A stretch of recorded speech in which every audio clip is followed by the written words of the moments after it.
What is going on, guys? Welcome back to the channel. If you're brand new, my name's Andres. I'm pretty much a portrait photographer, and I also do a lot of like wedding stuff. So I'm into like wedding videography, wedding photography. If you're brand new to the channel, make sure you subscribe down below. I pretty much post content on a weekly basis.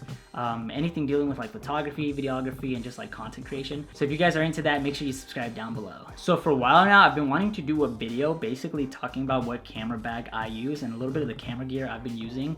I've been getting a lot of DMs lately on Instagram, just people asking me like what kind of lenses I use, the camera settings I have and stuff. If you guys haven't followed me already, make sure you guys follow me on TikTok as well. I post content on TikTok every week. And I show a lot of the behind the scenes of like what I do, just kind of like comedy and skits and stuff. So the camera bag I'm using is actually the Backsmart. I got this off of Amazon. You can find it as the Backsmart camera backpack. I got it for about $60.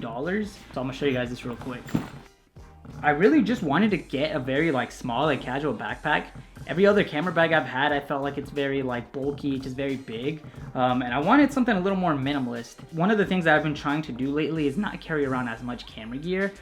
Just kind of to be a little more run and gun, just basically have the most simple gear I can and still be able to get the shots I need. I don't carry all my camera gear with me, but this is basically the go-to camera gear I have on basically every shoot I have. So this is basically the camera gear I use for like weddings, portrait shoots, graduation shoots, and just very basic shoots that I'm having every week. So one of the things I really like about this backpack is that it almost doesn't even look like a camera bag. So if you guys kind of want to be low-key about, you know, your photography, if you don't want your shit getting stolen, I 100% recommend this bag. This is pretty much my go-to camera gear. So let me actually show you guys real quick. The camera I use is actually the Sony a7 III. I've had the camera for about a year now.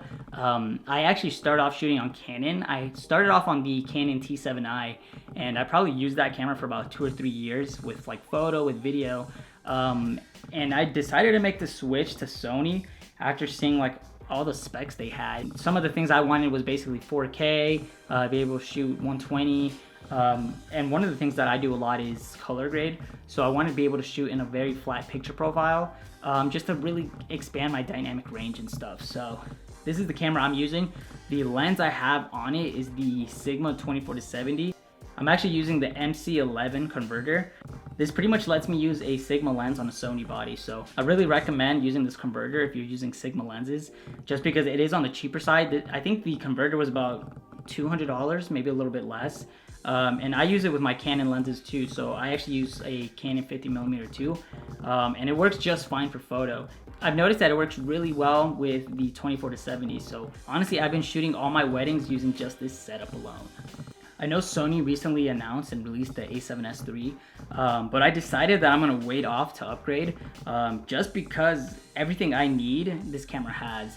I do shoot a little bit in 4K, but I don't shoot like entire wedding days in 4K. Pretty much I just shoot at like 1080 at 60 frames. And this camera has everything I need. It has the low light performance. You can make really awesome films just on this camera alone. So I don't really feel like I need to upgrade right now, but that might be something I do later on down the road. So the next lens I have is the Nifty 50. This is the Canon 50mm lens. And this is honestly, this was my very first lens I got. I don't know if you can see my eye in this photo. Although this is like a beginner lens, I still use this like in all my shoots. A lot of my best shots I got on this lens. So if you're a photographer or videographer and you're just starting, the Canon 50mm is definitely your go-to lens. This lens was about $100, $120. For that price and quality, the price is just absolutely insane. So I literally shot a wedding this past weekend and used this lens in a lot of the low light shots. So this lens at 1.8 with the Sony body is just absolutely insane. So you guys really need to check this lens out. So the last lens I use for my shoots is actually the 70-200. This is the Sigma version. It's a 2.8 lens. So both the Sigmas I have, the 70-200 and the 24-70, are pretty much my most expensive lenses. They're both going to cost you over $1,000, but the image quality is just absolutely insane as well for these. What I really like about the Sigma 70-200 is basically the background separation you get. Whenever you shoot at a very tight focal length, anything basically from 100 to 200 millimeters, you get a lot of like background separation, and that's something that I really like having in my photos.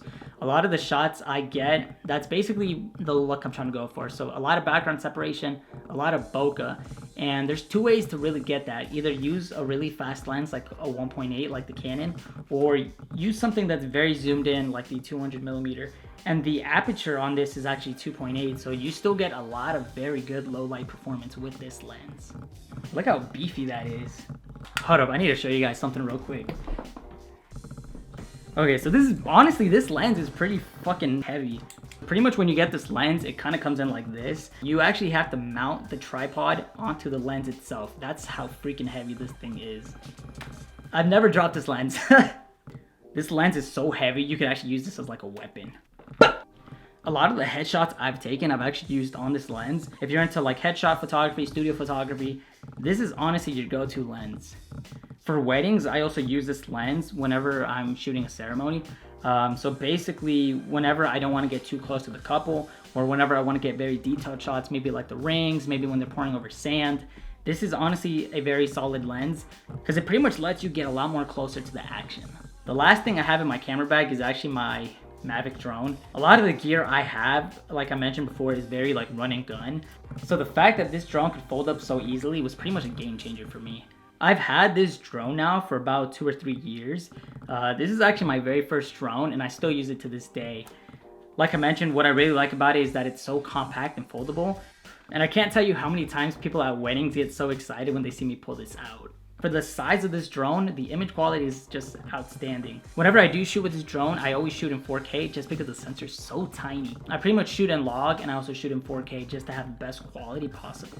I know there has been newer versions of this drone that came out recently that ultimately have better image quality and just overall better features, but I haven't really felt the need to upgrade just because I'm good with what I have. Some of the other things that I do take on shoots are basically extra SD cards. This is just a very basic SD card case I have. And then I'll use extra ND filters whenever I'm shooting outside. There's also this extra pocket on top where you can just throw extra stuff. Whenever I've traveled, I've actually put clothes up here. So I've put like extra shirts, extra pants, and just extra outfits if I'm ever shooting outside in like the city and I'm gonna bring extra outfits, so. There's also a zipper up here where you can just put extra stuff. So usually I'll throw like my wallet, my keys, or like SD cards and stuff in here. Oh shoot. You guys hear that truck outside? Fucking truck. So the last thing I really like about this camera bag, I'll show you guys real quick. So you can actually put a laptop in your camera bag. Normally, I don't really take my laptop to shoots, but if I ever am traveling, I will take it with me. So just know that if you want a camera bag that does fit a laptop, you do have this as an option. So yeah, guys, overall, I really do recommend this camera bag. For the price it's at, $60, that's like pretty good. A lot of camera bags are gonna set you back $100 or even $200. So if you're looking for a camera bag that's very casual, very laid back, very low key, this is probably your go-to camera bag. There is a little spot on the side of the bag where you can put like a tripod or like a stabilizer. So anytime I'm shooting a wedding, I'll usually take my Ronin S and I'll just put it here like on the side. So the material doesn't feel the most durable. It's still pretty good. I've had this bag for a couple months now and it's still holding up. So the only thing I did read in reviews were people complaining about the material on the top part of their bag ripping. I haven't had any issues with the top part tearing, so I don't think that's been an issue for me. At the same time, I haven't really used the top compartment too much. I really don't tug on it as much either. So the more you use this over time, I guess it will rip, but I just haven't had any experiences with that. I have noticed that the bag stains easily. I do have a couple stains on here, so if you are somebody that throws your bag around a lot, like in dirt or just kind of gets it dirty a lot, then this might not be the bag for you just because again, like it does stain easily. But other than that, if you're looking for a bag that's very low key, almost looks like a book bag, is very compact but still very like portable and stuff, this is definitely, I would recommend this 100%. If you guys are interested in any of the gear I use, I will be linking everything down below. If you guys have any more questions about the bag, if you guys have any questions about the gear I use, feel free to comment down below. If you're brand new to the channel, don't forget to subscribe. And if you're not already following me, follow me on TikTok and Instagram. I am a portrait photographer, so I do post a lot of the work I do and behind the scenes on TikTok. If that's something you're interested in, make sure you follow me down below. And like always, guys, stay awesome. Peace.